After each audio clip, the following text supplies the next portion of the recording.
Halo Tribuners, salam jumpa di Tribun Ambon hari ini. Kami akan hadirkan informasi terupdate dari kota Ambon dan sekitarnya. Bersama saya Tanita Patiasina, kita mulai dengan berita pertama.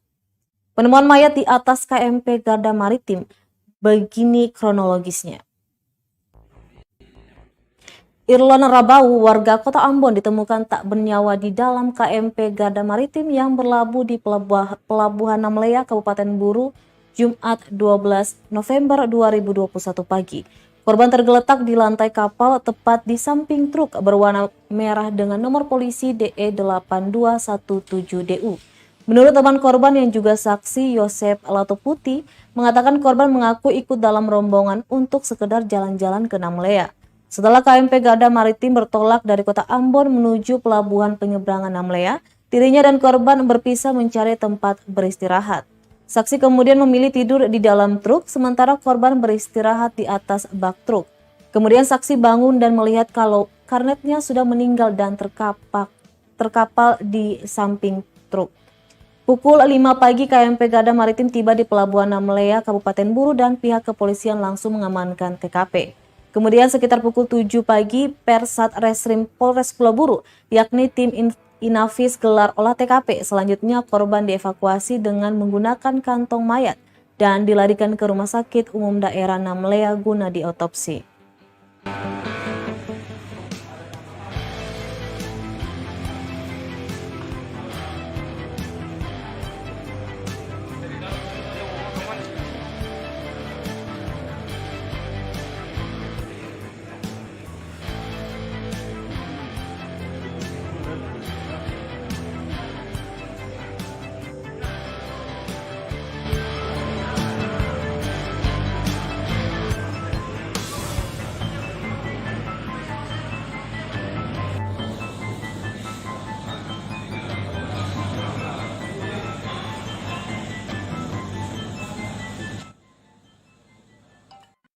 Selanjutnya Tribuners, geledah ruang Sekda SBB Kejati Maluku temukan sejumlah dokumen penting. Tim Tindak Pidana Khusus Kejaksaan Tinggi Maluku menggeledah ruang Sekretaris Daerah Kabupaten Seram Bagian Barat, Mansur Tuharia. Tuharia merupakan satu dari 5 tersangka dugaan tindak pidana korupsi pada Setkap Kabupaten SBB tahun anggaran 2016 lalu. Dalam penggeledahan tersebut, pihak Kejati mengaku mendapatkan sejumlah dokumen penting sebagai barang bukti. Namun terkait dokumen yang disita tersebut, Kasipenkum dan Humas Kejati Maluku, Wahyudi Kareba, mengaku belum bisa membocorkan ke publik. Kejati Maluku melakukan penggeledahan di 2 tempat berbeda, yakni ruangan Setkap SBB dan bagian keuangan pemerintah Kabupaten SBB. Masing-masing penggeledahan dilakukan selama kurang lebih 1 jam. Wahyudi menjelaskan penggeledahan dilakukan guna melengkapi barang bukti yang sudah diamankan dari tangan tersangka sebelumnya. Diketahui Sekda Mansur ditangkap bersama 5 tersangka lainnya atas kasus dugaan tipikor dengan nilai kerugian keuangan negara sebesar 8,6 miliar rupiah. Saat ini Tuharia telah dijebloskan ke Rutan Kelas 2 Ambon dan akan menjalani penyidikan dan penahanan selama 20 hari ke depan.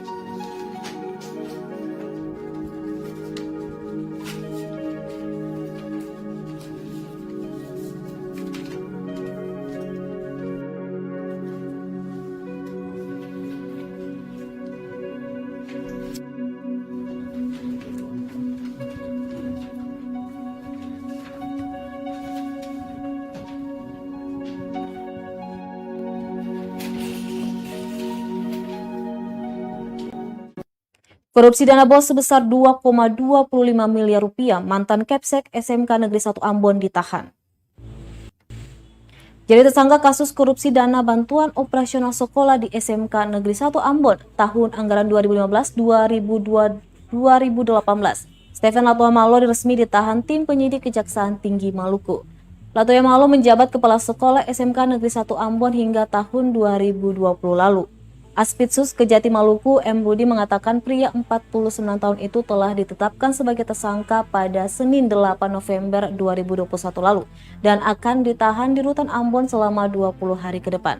Tak tanggung-tanggung dari hasil korupsi tersangka Rudi menyebut berdasarkan hasil audit Kantor Perwakilan BPKP Provinsi Maluku ditemukan kerugian keuangan negara sebesar 2,20 miliar rupiah.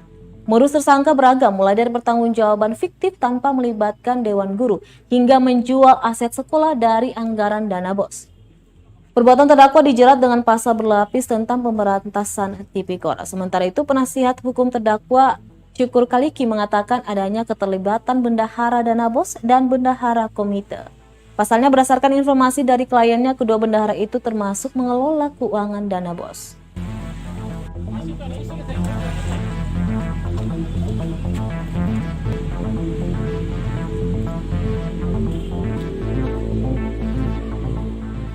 Berarti ini masih pemeriksaan tambahan untuk... Iya, pemeriksaan tambahan untuk tersangka. Tersangkanya cuma satu tunggal? Satu saja. Satu saja?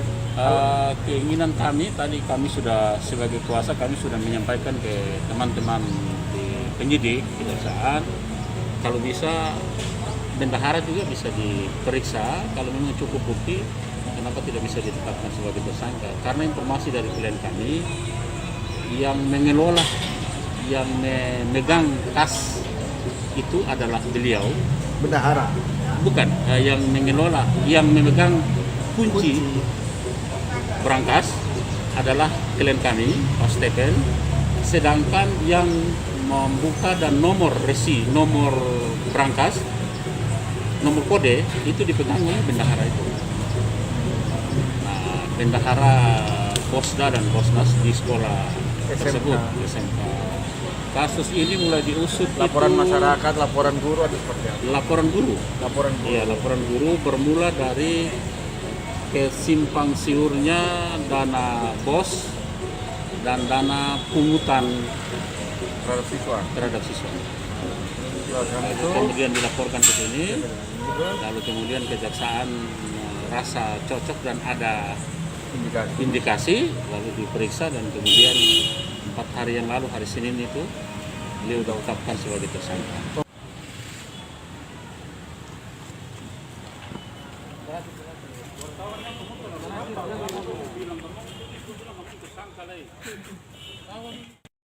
Kita beralih ke berita selanjutnya. Razia Pekat di Ambon, polisi amankan bandar togel dan 6 pasangan bukan suami istri. Operasi pemberantasan penyakit masyarakat Pekat Siwalima 2021 gencar dilakukan kepolisian daerah Maluku di sejumlah wilayah di Pulau Ambon.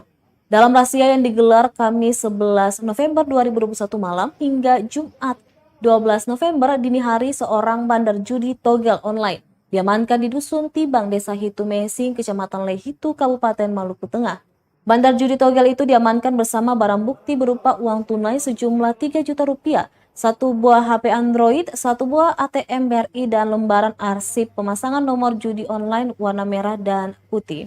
Demikian disampaikan AKP Jonathan Sutrisno, Pama Direktorat Krimum Polda Maluku yang memimpin operasi Pekat pada Jumat hari ini. Selain itu, aparat kepolisian juga mengamankan 6 orang pasangan pria dan wanita bukan suami istri. 6 pasangan laki-laki dan wanita itu diamankan di beberapa kamar penginapan di Kota Ambon.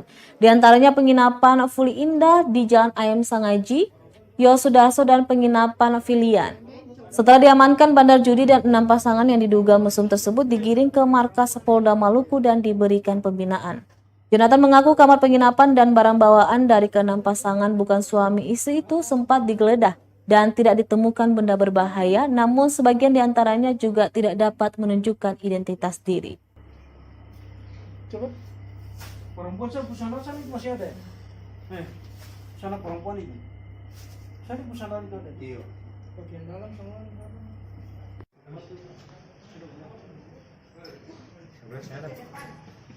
sebelah kosong. sebelah dia punya dana.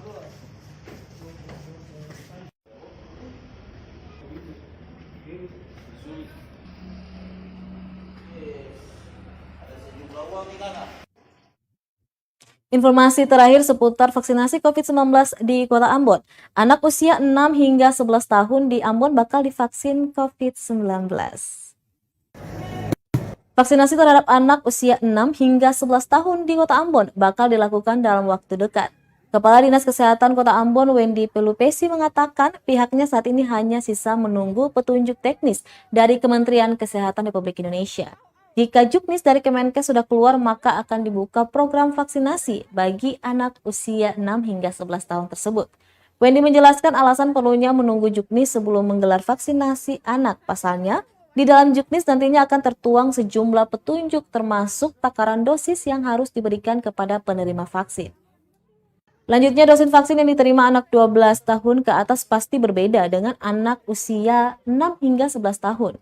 Diakuinya rencana vaksinasi COVID-19 terhadap anak di bawah 12 tahun itu guna mempercepat capaian herd immunity terhadap anak sekolah. Hingga saat ini vaksinasi anak atau siswa sekolah sudah mencapai 77%. Sedangkan target yang dicanangkan untuk kelompok anak yakni paling tidak mencapai 80% agar sekolah tatap muka bisa berjalan lancar. Dia berharap dalam tahun ini jumlah capaian vaksinasi anak sudah bisa berada di angka yang ditargetkan.